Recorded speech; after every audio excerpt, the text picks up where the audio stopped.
होतो, समाजाची अधोगती होते, हे आपण ध्यानात ठेवा. लग्नात नाचायचंय, वाढदिवस असला नाचायचंय, हळद असली नाचायचंय, हे की नाही? कुठं नाही तिथं नाचायचंय. कसं नाचायचं त्याचं तर विचारूच नका. बाबासाहेबाला असं अपेक्षित होतं का? मी म्हणणार नाही की नाचू नका. आज डीजेचे फॅड लोकांमध्ये आलंय, लोकांचे हृदय दुखत आहेत, हृदय असे धडधड करत आहेत. पहिले काय जयंती निघत नव्हते का? ताशावर ढोलावर निघत नव्हते.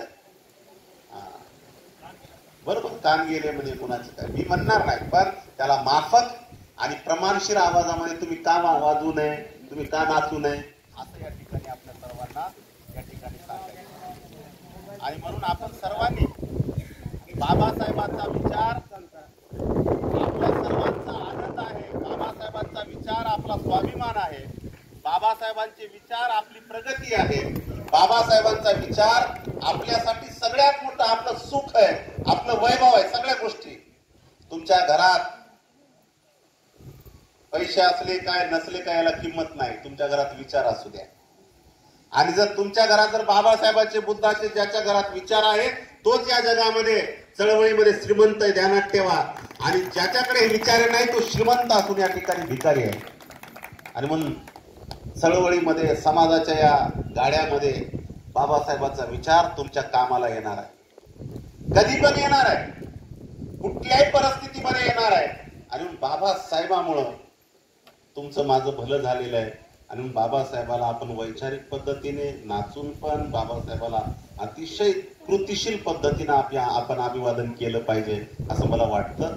आणि म्हणून आपण या ठिकाणी सुंदर भीमनगर आता या ठिकाणी बसत आहे. निश्चित या भीमनगरामध्ये आता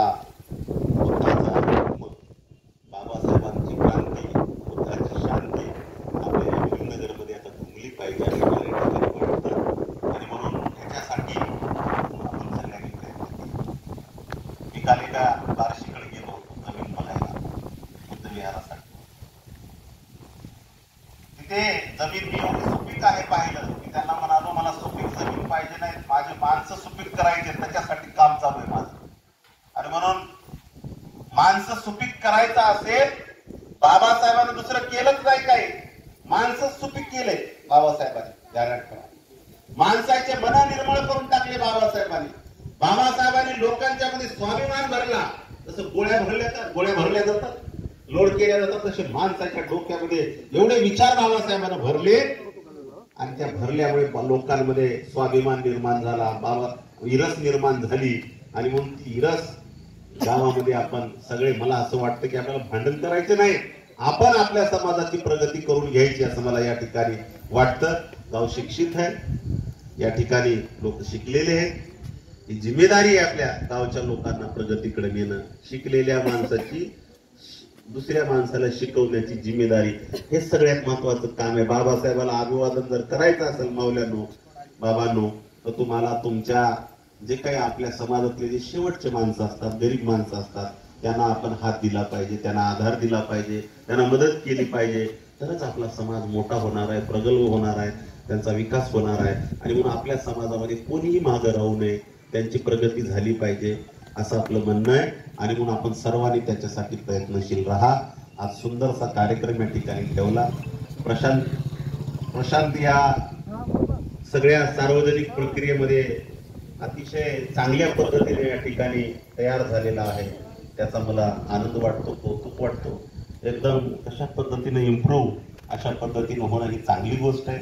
आणि म्हणून निश्चित तरुण वर्ग या ठिकाणी धम्माशी, बाबासाहेबांच्या विचाराशी, आपल्या भारतीय बौद्ध महासभेशी जर आपण सगळ्यांनी जर जोडल्या गेलो तर निश्चित बाबासाहेबांना अपेक्षित असलेलं जागृतीचं कार्य, समाज जागृतीचं कार्य, बौद्ध धर्म प्रचाराचं कार्य मोठ्या पद्धतीनं होणार आहे. आणि तुमचं सुद्धा योगदान आहे की तुम्ही आता, मला माहित नाही तुमच्या घरात देवधर्म आहेत का नाही, आहेत का? आहेत. मग एका दिवशी येतो, बिलकुल येतो मी तुमच्या घरी. मला काही आणि मी सांगून येणार नाही, मी कधी पण येऊ शकतो. आणि त्या दिवशी आपलं सगळं हे तुमचे घेऊन जाऊ शकतो, ध्यानात ठेवा. आणि म्हणून खरं तुम्हाला जर वाटत असेल, मी तुम्हाला एक प्रश्न करतो, अनिरुद्ध बनकर म्हणतात, कुणामुळं झालं तुझ्या जीवनाचं सोनं, है ना? कुणामुळं झालं? बाबासाहेब. आणि मग बाबासाहेबाला धोका द्यायचा नाही, बाबासाहेबाशी गद्दारी करायची नाही. आता बदल झालाच पाहिजे. आमच्या महारवाड्याचं भीमनगर झालंय. आणि कसं झालं भीमनगर? बाबासाहेबांच्या विचाराशी प्रामाणिक राहून आमचं भीमनगर झालंय. आणि मग मी हीच अपेक्षा आपल्याकडून ठेवतो. सगळ्यात महत्वाचं महिला मंडळच आहे इथं, जे हे सगळं भीमनगरचं मारवाडा तेच करतील आणि मारवाड्याचं पण भीमनगर तेच करतील, बरोबर आहे. बौद्ध नगर पण करतील आणि ते तुमच्या हातात आहे आणि ते बदल तुम्हीच करायचा आहे. एवढंच या ठिकाणी सांगतो. तरुणांना एक महत्वाचा संदेश आहे, दारू पिऊ नका, व्यसनाधीन होऊ नका, ते आपल्यासाठी चांगलं नाही. चांगलं खा, चांगलं राहा, चांगली प्रगती करा, घरदार बांधा, व्यसनामध्ये जाऊन स्वतःचं आयुष्य बर्बाद करू नका, पत्नीला विधवा करून ठेवू नका, बिन बापाचे लेकर म्हणून अशा पद्धतीचे म्हणजे या लेकरांना म्हणजे आपल्या लेकरांचं छत्र डोक्यावरच घालू नका, अशा पद्धतीचे मी तुम्हाला सगळ्यांना सांगतो. आणि मग हा एक संदेश या